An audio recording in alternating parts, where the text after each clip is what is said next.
Students, national income के first video में हमने सुना कि मार्शल ने नेशनल इनकम की क्या परिभाषा दी है, उसकी क्या विशेषताएं और क्या आलोचनाएं हैं। उसके बाद में हमने ली थी पीगू की डेफिनेशन, उसकी भी विशेषताओं और आलोचनाओं का विवेचन उसके अंतर्गत किया गया। अब तीसरी डेफिनेशन है फिशर की परिभाषा। Definition of Fisher, characteristics and criticism. Next है modern definitions of national income. Fisher का दृष्टिकोण मार्शल एवं पीगू से भिन्न है। मार्शल एवं पीगू ने उत्पादन को आधार मानकर राष्ट्रीय आय की परिभाषा दी है, लेकिन फिशर राष्ट्रीय आय को मापने का आधार उपभोग को मानते हैं। फिशर के अनुसार वास्तविक राष्ट्रीय आय एक वर्ष में उत्पादित शुद्ध उपज का वह अंश है जिसका उस वर्ष में प्रत्यक्ष रूप से उपभोग किया जाता है। इस प्रकार एक ओवरकोट अथवा पियानो जो कि मेरे लिए इस वर्ष बनाया गया है, इस वर्ष की आय का भाग नहीं है, अभी तो पूंजी में वृद्धि है। केवल वही सेवाएं जो कि इनके प्रयोग से इस वर्ष मुझे मिलेंगी आय होगी। नेशनल डिविडेंड और income consist solely of services as received by ultimate consumers, whether from this material और from human environment. Thus, a piano or an overcoat made for me this year is not a part of this year's income, but an addition to capital. Only the services rendered to me during this year by these things are income. परिभाषा की विशेषताएं, characteristics of definition. परिभाषा का आधार उपभोग है, उत्पादन नहीं। जैसे कि पहले मार्शल और पीगू दोनों ने ये परिभाषा दी नेशनल इनकम की, तो उन्होंने उत्पादन को आधार माना कि एक वर्ष में जितना भी उत्पादन होता है उसकी अगर हम गणना करें तो राष्ट्रीय आय की इनकम को बताता है। लेकिन फिशर ने इसको आधार उपभोग को ना, उत्पादन को ना मान करके उपभोग को माना है।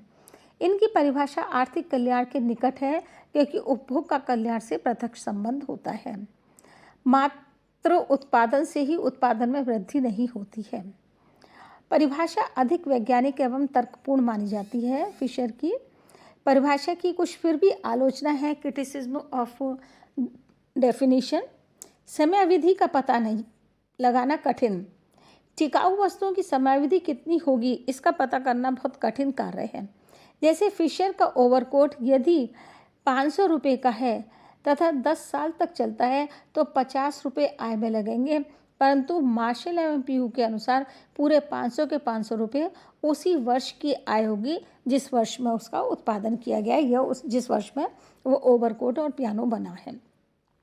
स्वामित्व में परिवर्तन।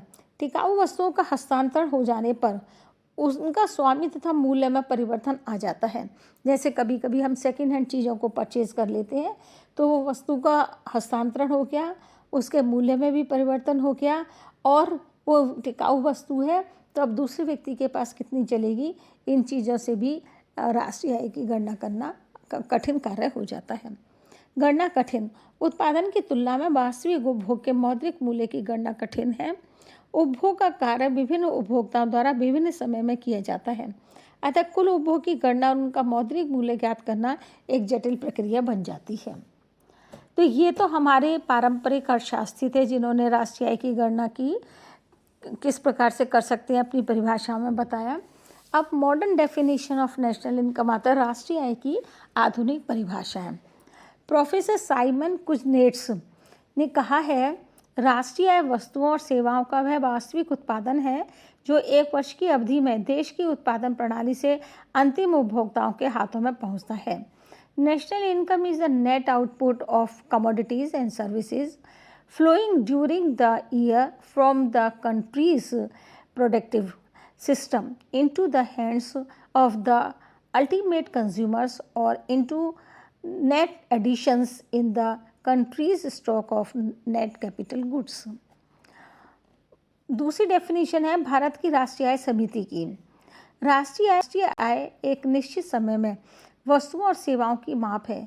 इसमें देश की समस्त आर्थिक क्रियाओं को सम्मिलित किया जाता है, चाहे उसका संबंध जूतों या जहाज़ों के निर्माण करने से है अथवा चिकित्सालय या न्यायालय संबंधी सेवाएं प्रदान करने से है। Third definition professor Colin Clark. के अनुसार किसी विशेष अवधि में राष्ट्रीय आय को उन वस्तुओं और सेवाओं के मौद्रिक मूल्य में व्यक्त किया जाता है जो उस विशेष अवधि में उपभोग के लिए उपलब्ध होती हैं। वस्तुओं और सेवाओं का मूल्य उनके प्रचलित विक्रय मूल्य पर निकाला जाता है। नंबर 4, संयुक्त राष्ट्र संघ की एक विज्ञप्ति के अनुसार एक देश की एक वर्ष की अवधि में राष्ट्रीय आय को विशुद्ध राष्ट्रीय उत्पादन के विभिन्न साधनों को मिलाने वाला हिस्सा तथा विशुद्ध राष्ट्रीय आय अनुमानित करने की प्रणालियों के रूप में परिभाषित किया जाता है। कीन्स का क्या दृष्टिकोण है इसके लिए? प्रोफेसर कीन्स ने राष्ट्रीय आय के संबंध में प्रतिष्ठित अर्थशास्त्रियों से भिन्न ऐसे दृष्टिकोणों को अपनाया है जो आय एवं रोजगार सिद्धांत विश्लेषण में सहायता करते हैं। प्रोफेसर कीन्स राष्ट्रीय आय के संबंध में 3 दृष्टिकोण अपनाते हैं। नंबर 1, राष्ट्रीय आय किसी देश की जनता द्वारा उपभोग वस्तुओं एवं सेवाओं पर किए गए व्यय का योग है। समीकरण के रूप में समझ सकते हैं। कुल व्यय दृष्टिकोण क्या है? y is equal to C plus I। y क्या है यहाँ पर? y है राष्ट्रीय आय। C इज इक्वल टू पूंजीगत वस्तुओं पर किया जाने वाला व्यय। I इज इक्वल टू पूंजीगत वस्तुओं पर व्यय विनियोग। भिन्न भिन्न क्षेत्रों के साधनों को प्राप्त होने वाली आय का योग राष्ट्रीय आय है। अर्थात दूसरा लिया उन्होंने साधन आय दृष्टिकोण, y is equal to F plus EP। y means राष्ट्रीय आय, F मीन्स उत्पादन साधनों को प्राप्त होने वाली आय, EP इज इक्वल टू साहसी को प्राप्त होने वाला लाभ, एंटरप्रेन्योर प्रॉफिट।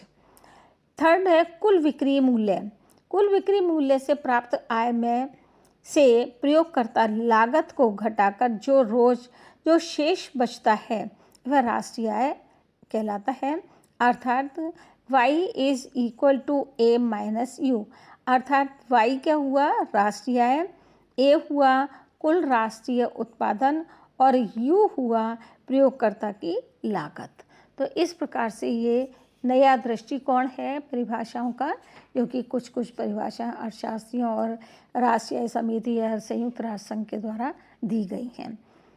जैसा कि मैंने पहली वीडियो में भी कहा था कि ये चैप्टर बहुत इम्पोर्टेंट है, आप लोग इसको बहुत ध्यान से पढ़िएगा।